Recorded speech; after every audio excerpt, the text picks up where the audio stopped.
Magandang hapon mga kabantot. Um, may udto, may hapon sa mga Ilonggo. Maya pa udto sa mga Kapampangan. Mga kalahi ng nanay ko at tatay ko. Nakita ko lang sa Facebook, sa YouTube ngayon lang. Yung parang press briefing sa Malacanang siguro yun. Hindi ko lang kung saan, parang Malacanang. Basta nagtanong yung taga Net 25 na reporter doon kay Yusek Claire Castro. Ba't yung mga Castro ng babae na nasa gobyerno, no? Medyo ba't ganun? Kontrobersyal. Basta sa kanto yung tanong kasi nabuksan na naman yung issue ng tungkol kay Bongbong, tungkol sa kay President Marcos, tungkol dun sa Polvoron issue. Kasi di ba merong ginawang hearing sa Congress tungkol dyan at lumabas ulit yung video na yon na gumagano'n si Bongbong, si BBBM. Tinanong siya nung maayos yung tanong nung reporter, nung journalist Hindi na ba follicle test si Bongbong? Maayos yung tanong, kalmado yung nagtatanong. Ang sa kanya siguro gusto niya lang malaman yung ano ba ang call ni Bongbong sa request sa kanya na magpa-follicle. Di ba lumabas na rin sa balita dati na tinanggihan ni PBBM yung yung follicle test na yan. So ang tanong na pabalik nung ni Claire Castro, sino daw ba humihingi ng follicle test?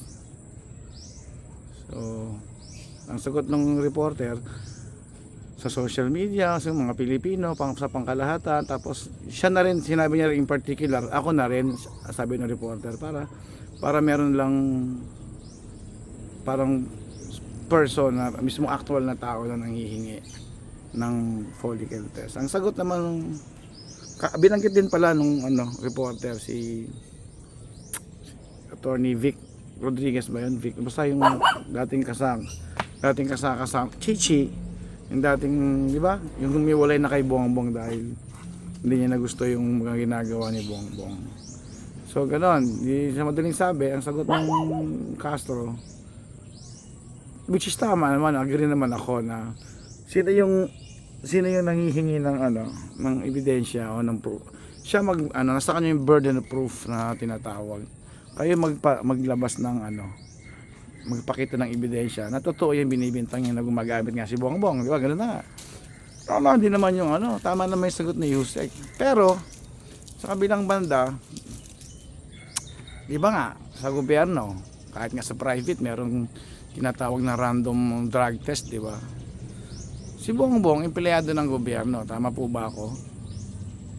Diba? Iba-iba yung kung paano ka naging government employee. Meron yung nag-apply, merong appointee, di ba?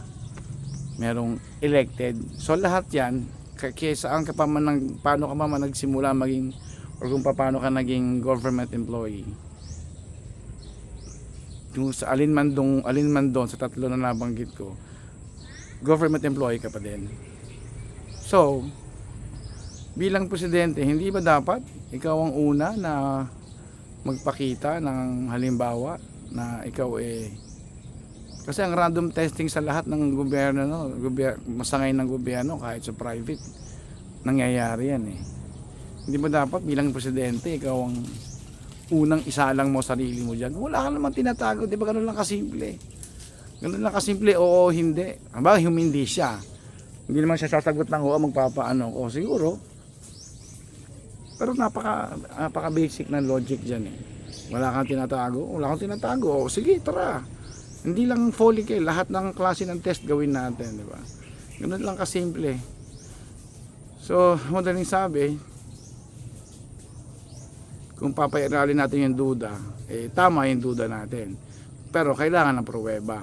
But since ayaw nga magpa-follicle test ni Bongbong, pero kagaya na sinasabi ko, dapat siya maunang maging magandang halimbawa bilang isang kawani ng pamahalaan ng gobyerno. na siya yung drug test, di ba? Dapat kasama siya, dapat hindi siya exempted sa ganun eh. Hindi siya dapat matakot kung malinis naman siya, di ba? Hirap lang na lang talaga magbintang. Pero kung i-assess mo yung mga pangyayari, anong dapat mong ikatakot o kumbaga, dapat go. Sige, lahat ng klase ng test gawin natin.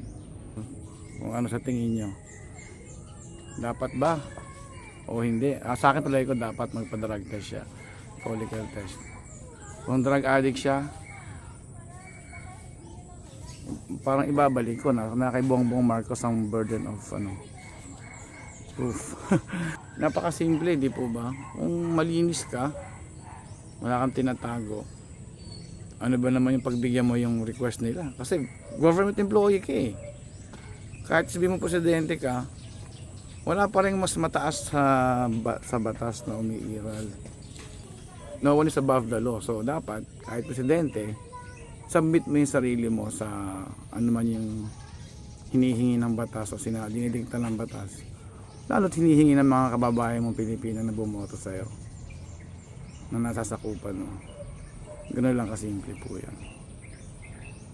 Good morning po, Yusek.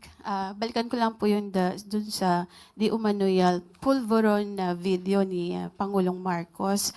Sabi niyo po kanina ay naimbestigahan na yan, pero biglang iimbestigahan pa ng DOJ at NBI.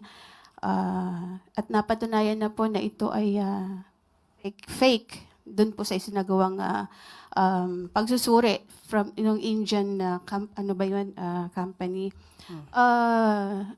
Wala po bang plano ang Malacanang, especially ang Pangulong Marcos, na magpa-hair follicle test na siyang hinihingi po para matuldukan na itong issue po ng di umano'y paggamit ng ipinagbabawal na gamot ng ating Pangulo?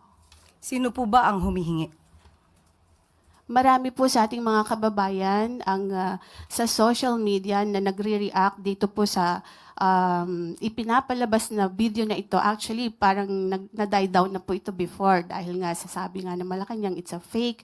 Pero biglang nabuhay after po nung ginagawang investigasyon mismo ng Kongreso, ng Kamara. Kaya po muling lumabas itong video na ito. And sabi nga po nung vlogger na si Miss Pebbles Cunanan ay si Attorney Harry Roque, yung mastermind nitong video. Pero inamin naman ni Miss Maharlika, yung another vlogger, na parang siya yung nagbigay lang kay Attorney Roque. Kaya ang tanong ko po, sabi niyo sa social media hinihingi. Sino po in particular ang masasabi niyo sa akin na humihingi ng ganitong klaseng pag-test? Ang atin pong mga kababayan Sino na po in Madam particular? Yusek, Napanood pwede po niyo po? sigurong... Ikaw na po ba? Sige po. Kayo po ang humihingi? Okay. Para po masabi lang ninyo na mayroong humihingi. Pero Hindi. marami po sa social media So, po kayo ay nagbabasa po sa SOCMED, Madam So, Yusek. isa ka nga sa humihingi. Kasi po gusto Sige, niyo po, tanong ko nga, isa ka ba? Kasi we have to be specific on this. Isa ka ba sa humihingi? ang mga kababayan po natin. So, isa ka sa humihingi. Actually, I'm a journalist. Hindi Sige nga, naman po tanong ko ako humihingi. Pero parang gusto ninyo na meron lang kayong Basihan. basihan. Sino nga po? Kasi sabi niyo po kanina, ay napanood yun niya yata sa social Opo, Madam media. Sino po? Yusek, syempre kami po ay mga Pilipino rin. As a journalist, gusto po namin na hindi fake news. Yun pong aming ibabalita sa taong bayan. Okay, so humihingi po. Si nagdidiman. si Attorney Vic Rodriguez, di ho ba Okay. matagal na rin naman niyang hinihiling niyang hair follicle test. Okay, tanong po natin. Ano po ba ang basihan para sa paghingi at i-demand sa Pangulo ang isang hair follicle test? Ito po ba'y may pagbibintang na siya ay di umanong gumagamit ng illegal na droga? Kung may pagbibintang, liliwanagin po natin. Kung may pagbibintang sa Pangulo, yung nagbibintang ang dapat na magpatunay kung may ginagamit man o wala. Hindi po pwedeng gumawa ng kwento, walang basihan, isang guni-guni para masira ang Pangulo, at walang basihan. kahit saan po na kaso. Kung sino yung nagbibintang, siya ang magbigay ng pruweba. Hindi nyo pwedeng sabihin na, ito, gumagamit ka, patunayan mong hindi. Hindi po yon ang tamang logic. Kayo po na nagbibintang, kayong humihingi at nagdidiman sa Pangulo, kayo muna ang magpatunay na mayroon siyang ginagawang mali. Kapag wala po kayong napatunayan, wala po kayong karapatan humingi sa Pangulo ng anuman demand patungkol sa hair follicle test.